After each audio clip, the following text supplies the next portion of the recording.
first. Hi, I'm Melinda Jacobs, trauma-informed coach. I'm Karen Fagan, licensed professional counselor. And we are healers who swear a lot. Fuck yeah. Fuck yeah. Yeah, you're a little more emphatic with it. It's like, fuck yes. Yes.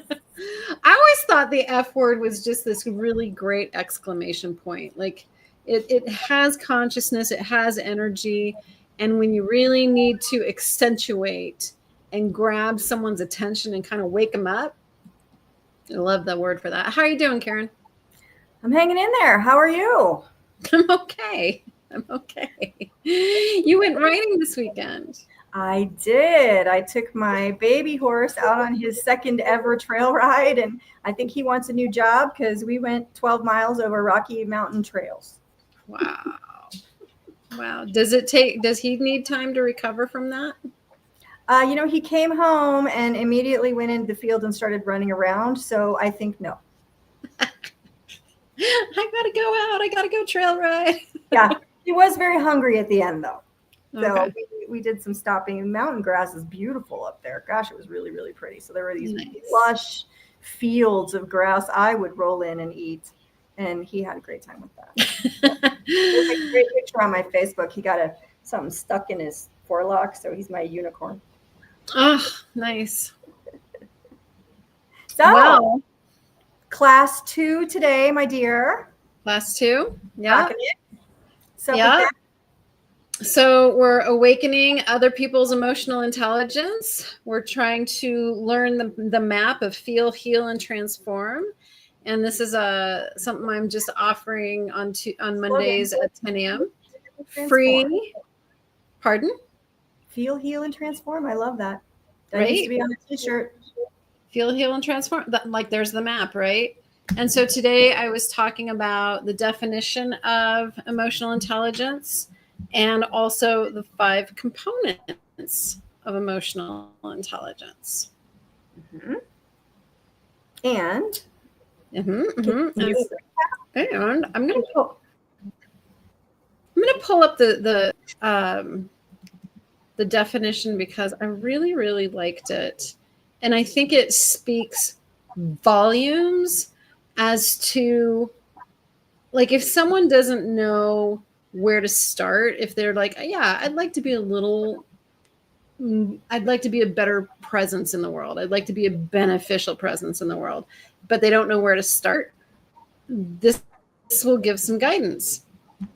And my computer is super slow. That's a good point. It is just when we're being pushed open, we tend to feel like we need to push back, when really a lot of times the answer is hold your ground in a powerful way.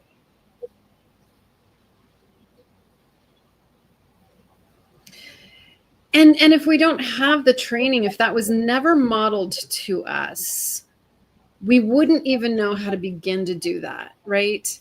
And when all we've ever been modeled, I'm speaking about myself, if all I was ever shown was how to acquiesce and be quiet and cower, that was the level of my skill set. Mm-hmm. And shut down feelings and emotions and don't think about that. Don't feel that. Just shove that down. We're going to pretend that didn't happen. And so I think that with emotional intelligence, it's important to remember these are skill sets. We can learn this stuff. Which are all in your thinking brain. Right. So I'm going to start with this quote. I love this quote from Aristotle. I think you'll love this, Karen. Anyone can become angry. That's easy. But to be angry with the right person to the right degree at the right time for the right purpose and in the right way, that is not easy. And that is the difference between reaction and response. Yeah. Right there. I love that so much. Awesome. But here's the definition of emotional intelligence.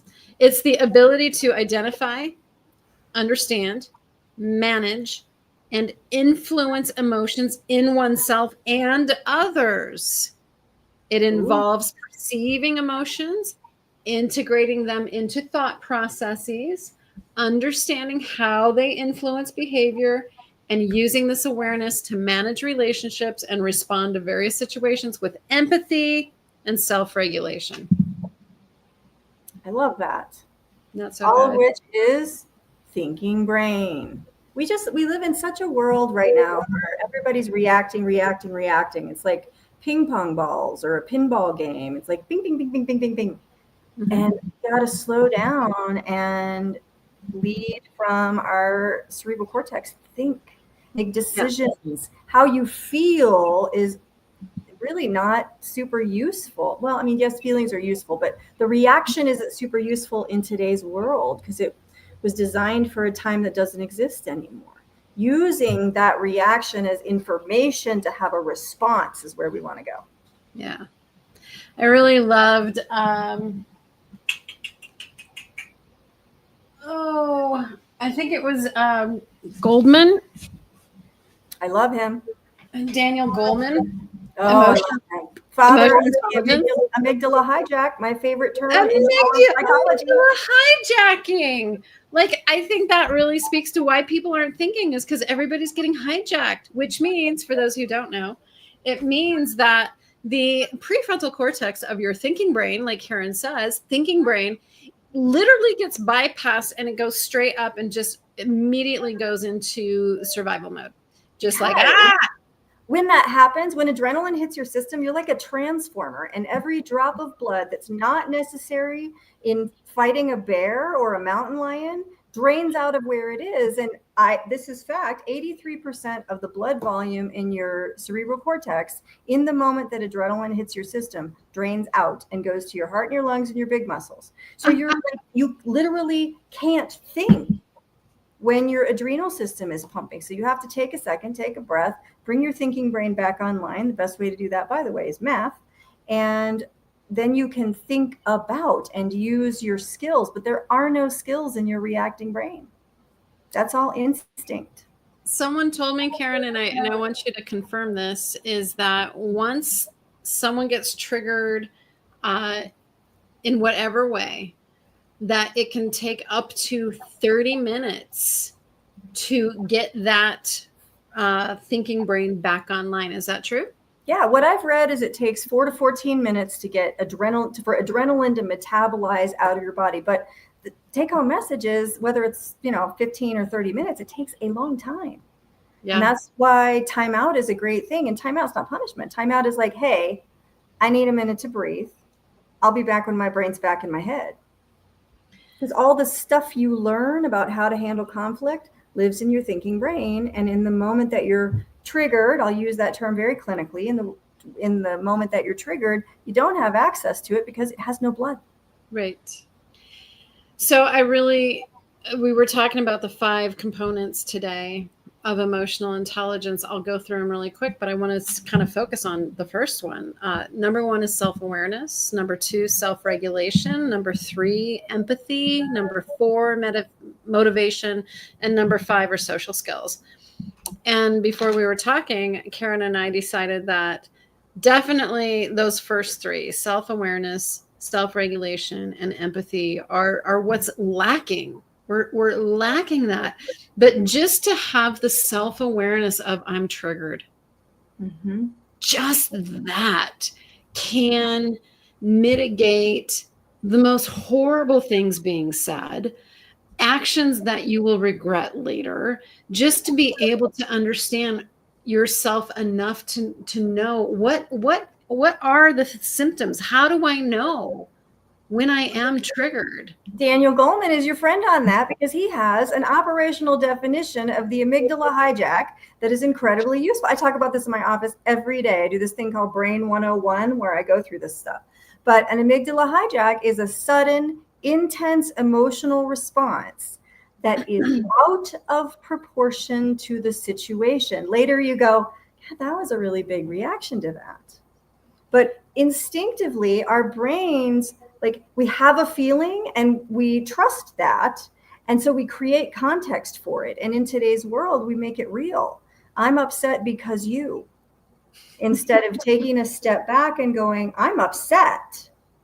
Let me take a break and not make a whole lot of meaning out of it, but come back with the goal to have communication or resolution, or say, here's where I am, and anticipate that I'll be heard. That's thinking brain stuff. So my course, what I'm offering is, to me, this is sacred activism, because I'm not, I don't know, I feel pretty helpless with the world as it is. And I see where things are really dive bombing. But I really believe that the world could be so much better if people learn these first three things: self-awareness, self-regulation, and empathy. Ooh, what's Karen showing us? Be kind. In a world full of hate, be kind. Be kind. I wore that to work today.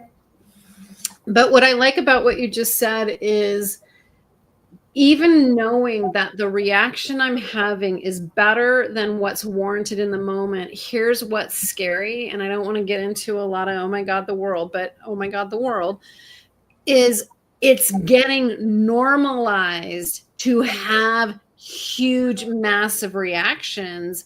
And if that's now normal, to go screaming at people, to be flipping people off in the car, I'm sorry, but we're losing our baseline of what a bigger than the moment reaction is, because okay. And what we lose is community reaction and empathy, right? Empathy is the ability. Are you triggered? Watch my fingers. No, I'm not. Empathy is the ability to see things through someone else's eyes. It's not about agreeing with them. It's not about going, oh, you poor thing. It's about understanding someone else's experience from their perspective. From their perspective. And I think that's the tricky part, is it's hard to know anyone else's experience because it's their experience. I talked to someone today who cannot understand someone that they've been in relationship and how they're being the way they're being, but she's looking at them through her lens. Yes. And so of course she can't understand, right? Yeah, because we think, I mean, that's a word for it. Egocentrism isn't quite right. Maybe it is egocentrism, but it's forgetting that other people have qualitatively different schemas, systems of organizing information than we do. Yeah. And you're right. You're absolutely right. We tend to look at other people's behavior and go, what would be going on for me if I did that? Which is often very different than what's going on for that person. Yeah. Yeah. But then we act as if we're right. So I have a little sticking out here. So we're gonna wrap this up. But I just want to give just a couple ideas of how to develop self-awareness. I'm ready. Here's some suggestions: is to regularly check in with yourself. What? Ask yourself how you're feeling and reflect on why. I gave somebody a feelings wheel today, and guy was like, I can't look at this. It goes backwards sometimes. I'm like, let's look at that. Keep an emotional journal and track your feelings and look for patterns. And for a lot of people, I included, I needed an emotional wheel because I didn't know what the fuck I was feeling. And I started super simple. I was either mad, sad, hurt, or scared. I had to start so basic and then start expanding from there, because I had no idea that big pain in my chest was me being pissed off. Yeah. Mindfulness practices like meditation and deep breathing. If you guys aren't checking out Karen's meditations for people who don't like to meditate, they're awesome. I didn't do it today. I forgot. Something came up at the last minute. I got sidetracked.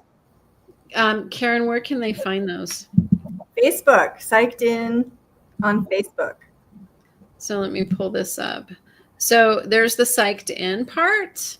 So I think on Facebook it has a dash in it. I'm not positive. But it might. But look for Karen in Psyched In, and you can check out her short little meditations. They're great. They're beautiful. She'll take you outside. You'll get to see the beautiful eastern plains of Colorado. It's beautiful. Only in the summer. I don't do that in the winter. And sometimes they're pretty snarky, which I like. Mm-hmm. That's my style. It's my thing. But just to practice, just that basic practice of checking in with oneself, reflecting, and it's like, well, what am I feeling? What am I noticing? And maybe just a little bit of curiosity as to, and why? Why is it that I'm just so outraged about blah, blah, blah? Yeah, Terry Real likes to, I love his phrase for it. And because, we live in a world where it's like, oh, it made me mad. You made me mad. What creates the feel? Oh, there was a coach. I can't remember how, I said it on my thing the other day. It's like, I can't remember it. Go back and watch my thing. But Terry says it's what you make up about it. Right.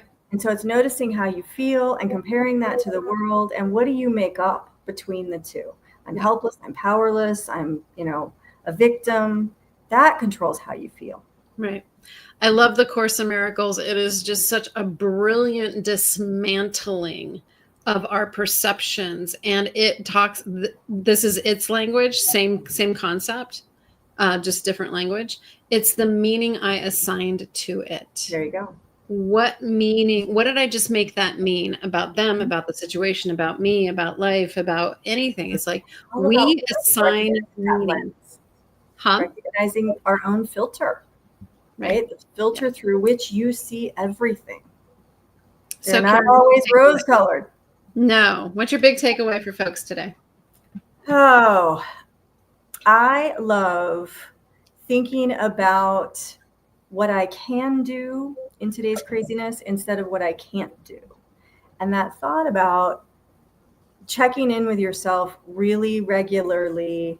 But for me, the challenge is often to check in, not just when I'm feeling terrible. It's good. It's to acknowledge when I'm feeling good. When I was driving to go beat my daughter to go ride over the weekend, I took an extra moment to notice I'm not anxious. It was big. Nice. Yeah, it was good. I'm excited. My takeaway is please do not underestimate the power of your actions, thoughts, words, and deeds in a crazy world. We're all part of this one thing. We're all part of the whole. And when one of us just does something a little bit softer, a little bit kinder, a little bit more loving, even if it's just to ourselves. Sometimes it's wearing a t-shirt. It elevates everything and everyone. So I'm with Karen. Please, above all things, be kind. Thanks, Karen. It's good seeing you. Good to see you. I bet it's hot out there. Right now it's 92 and the sun's down. So I think it's like 84 here, but getting cooler. It's supposed to be 65 tonight. We're dropping down to 74, I think. Got a jacket? See you next week. Love you. Love you all. Bye.